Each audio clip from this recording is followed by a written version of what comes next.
Živjo in lepo pozdravljeni v ponedeljkovem angelskem navdihu. Manca Razboršek je moje ime in sem life coach in pa transformacijska mentorica ženskam, ki želijo aktivirati svojo žensko esenco, uživati v življenju in navdihovati druge. In danes smo 31. oktobra. Včeraj je bila prazna luna, danes je noč čarovnic in jutri imamo 1. november, tako da imamo na enem kupu v 3 dneh kar krepko dozo nekih čudovitih energij, na katerih lahko jezdimo. Naj povem, da je danes tudi v velikih starih kulturah praznik, ko se uradno zaključi čas žetve, ko se zahvali za vse tiste prejete darove leta in ko se vstopi v čas počitka, v čas kontemplacije. Kar se tudi ujema s trenutnim časom, ko smo v obdobju škorpijona, ko pogledamo navznoter in v lastne globine. Tako da, kaj je tisto znotraj vas, kar se je v tem letu pravzaprav manifestiralo? Kaj ste poželi že in kaj je tisto, kar boste začeli pripravljati oziroma se je že na nek način pojavilo znotraj vas, pa veste, da mogoče še ni tista prav čas, ko se šele ideje začnejo kristalizirati, ne? Tako da te razmisleki so v tem času na mestu. Naj pa povem tudi vse tiste, ki ste lani spremljale Čarobno vizionarko, tudi letos bo. To je potovanje čarobnic, čarobnih vizionark v novo leto. To bomo delali decembra, tako da že zdaj malo napovem, podrobnosti bojo pa seveda sledile. Zdaj pa za ta teden, ki je malce krajši zaradi praznikov, kar se dela tiče, kar se tiče energij, pa prav nič krajši, bomo pogledali, kaj pravijo angeli oziroma kako nas želijo navdihniti.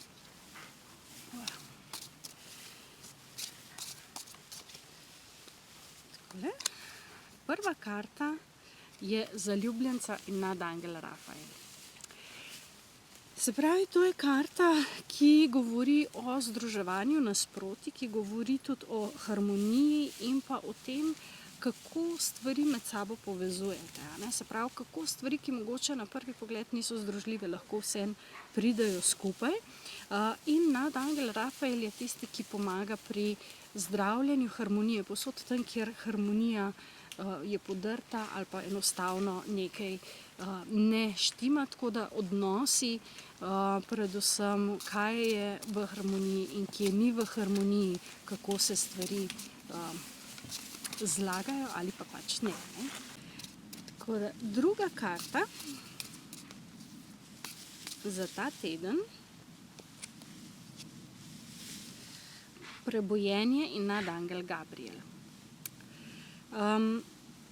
Kako pogledati na stvari z druge perspektive, kako stvari videti z novega zornega kota in pa kako pomembno je slediti sam sebi, se pravi svoji lastni avtentičnosti, temu, kar vi čutite, da je za vas prav. Tako da tukaj v teh 2 kartah bi rekla, oziroma v teh energijah, ki se kažejo, bi rekla, da je povsod tam, kjer ste v odnosih mogoče na kakšni preizkušnji, kjer ni harmonije, da pogledate z druge plati, mogoče vidite kaj novega, pogledate, kaj se še da videti. Včasih je treba stvari malo na glavo obrniti, zato da dobimo novo perspektivo in nadangel Gabriel pri tem pomaga. Predvsem pa je pomembno tukaj, da poslušate sebe, da vi znotraj sebe razčistite, kaj je za vas sprejemljivo, kaj ne, kje še želite v bistvu popuščati in kje je dovolj in je treba postaviti meje. Tretja karta pa je as zemlje.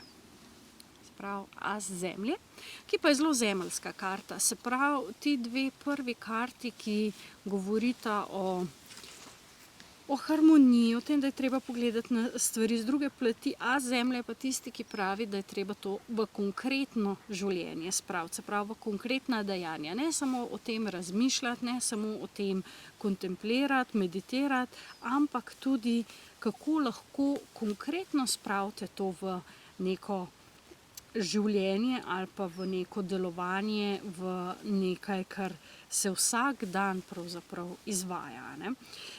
In ko se temu odprete, ko res sledite temu, kar čutite, svoji avtentičnosti, potem se vam avtomatsko odprejo novi načini gledanja na vse skupaj.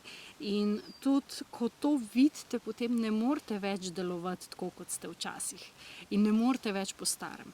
Namreč tisto, kar se dogaja v vseh odnosih, ko čutim, da pač tukaj res gre za odnose, je, da prehajamo tudi iz teh starih matric, iz starih načinov delovanja v nove. In tisto, kar je včasih delovalo, enostavno ne deluje več. Rabimo nova znanja, rabimo nove poglede, rabimo nove stvari. Tako da dajte razmisliti tukaj, če imate kakšne težave, lahko tudi se obrnete name, pa gremo skupaj pogledati. Vedno imam to možnost, da pridete na brezplačni informativni pogovor, kjer se skupaj usedemo, vidimo, kakšna je situacija in pogledamo, kaj se da razrešiti. Tako da to bi bilo to za ta teden. Želim vam, da vam gre čim bolj gladko, da Rafael in Gabriel poskrbita za vas in za vaše odnose in se vidimo naslednji ponedeljek. Čau, čau.